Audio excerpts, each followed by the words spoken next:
keep the program going. We don't want to have any stop, inshallah.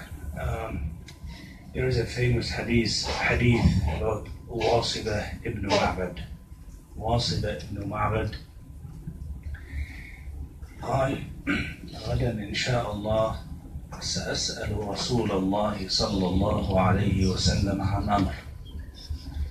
Wasibah ibn Ma'bad one night was sitting down thinking, analyzing, going over some things, and he finally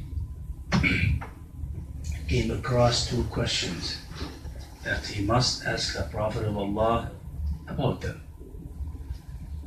Albur Wal itthum. So he said, tomorrow inshallah, when I wake up in the morning, I'm going early to the Fajr prayer, and then I should be able to sit in the front row and ask the Prophet of Allah some information.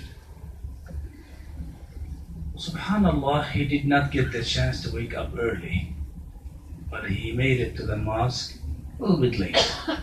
So the mosque was full. Like subhanallah, nowadays we ask Allah Azza wa Jal to increase your number and to accept your prayer. This is what we want to see in Allahumma salli alhamdulillah rabbil alameen. Alhamdulillah rabbil alameen. قال فدخلت المسجد أريد أن أتحدث إلى رسول الله ولكن الصفوف ملآنة. Said, I entered the masjid. I really want to speak to the Prophet of Allah, but I cannot make it to the first row.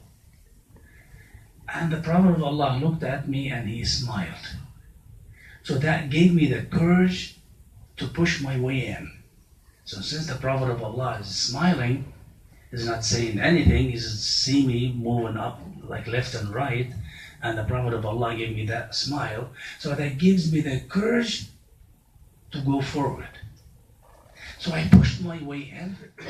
And I was able to sit in the front row right before the Prophet of Allah. And I just placed my knees on his knees. My knees were touching his knees. And I placed my hand on his thighs. And then the Prophet of Allah قال يا واصبة أتريدني أن أجيبك قبل أن تسأل أو أجيب على سؤالك. So the Prophet of Allah told him, do you want me to answer your question before you even ask them, or you want me to wait until you ask? He said, oh, go ahead, Prophet of Allah. Go ahead, please. You know what I'm here for? I said, I know what you're here for. I said, no way. How's that possible? قال يا واصبة أتيت لتسألني عن البر وعن الإثم. O Wasibah, you're here to ask me about the birr and the ithm. I said, that was amazing. It was so amazing that the Prophet of Allah was able to know what I'm thinking. قال يا واصبة البر حسن الخلق والإثم ما حاك في نفسك وخشيت أن يطلع عليه الناس. قال يا واصبة البر is to have a good manners. خلق. And this is the main خلق in the Islam, the main manners in the Islam, to have a good manners. A Muslim, a believer, one who prays, but he does not have good manners, is not a complete believer. من تنهى صلاته عن الفحشاء والمنكر فلا صلاة له. قال والإثم, the sin, the things that goes in your soul, in your heart. You think, you analyze things. Whenever that you have to deal with something bad, right? So something in your heart tells you not to do it. So you don't need Imam to answer your questions. So if you want to buy, like, just get a, for example, meat from the superstore. Something in your heart tells you this is not right. The minute that you go to the Imam to ask about it, that means your evil souls tells you to find excuse. But if you give the fitrah, we call it the fitrah, the purity in your heart that Allah Azza wa Jal created and placed in each and every one of us, the fitrah, we call it the fitrah, they call it the fitrah. Whenever that you are going through something, the fitrah tells you the answer. But somehow we choose to deny, to ignore the call of the nature, the call of the fitrah, the call of the fitrah. We ignore it. Something tells us not to do it. You want to go somewhere. You have some feeling tells you, have some of that weird feeling tells you, don't travel. You don't know what is it, but you don't feel right about it. قال هذا هو الإثم ما حاك في قلبك وخشيت أن يطلع عليه الناس. You do something, but you know that if you do it, you will be embarrassed from people. Could you do it in public? No. Anything that you cannot do in public, do not do it in your secret. Depends which public. Yes. Depends which public.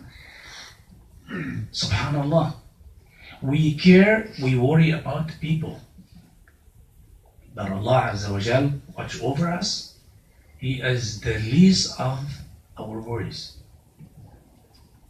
We wear the best of clothes in order to beautify our appearance with people. The best perfume, haircut, the best car, the best house. For what are these luxuries? To please others, or to prove to others that we are qualified to be amongst them, among the elite society. But what about Allah Azza wa Jal? قال لا تجعل الله أهون الناظرين إليك. لا تجعل الله أهون الناظرين إليك. فالإثم أخي القلب ما حاك في صدرك وخشيت أن يطلع عليه الناس. You don't want people to discover what you did last night. When you close that door behind you and you're searching on the internet, you don't want, you're just looking behind you to see if someone's seen what you're going over the net. You don't want anyone to see it. But what about Allah? What about the angels that are recording your deed? عن اليمين وعن الشمال قاعد. ألا تستحي من الملائكة؟ لذلك من سنة النبي صلى الله عليه وسلم أن لا يمشي الرجل في بيته عريان. The teaching of the Prophet of Allah, do not walk in your home naked or half naked. ألن يستحي أحدكم من الملائكة? Aren't you feel shame from the malaika to see you in your nakedness? عن اليمين وعن الشمال قاعد. ملائكة تحفظ العينين أخي. ملائكة تحفظك عن اليمين لهم معقبات من بين يديه ومن خلفه يحفظونه من أمر الله. إن الله لا يغير ما بقوم حتى يغيروا ما بأنفسهم. وإذا أراد الله بقوم سوءا فلا مرد له وما لهم من دونه من وال. والله عز وجل يراقب أخي. الله عز وجل يراقبك. فلا تجعل الله أهون الناظرين إليك. تقبل الله منكم.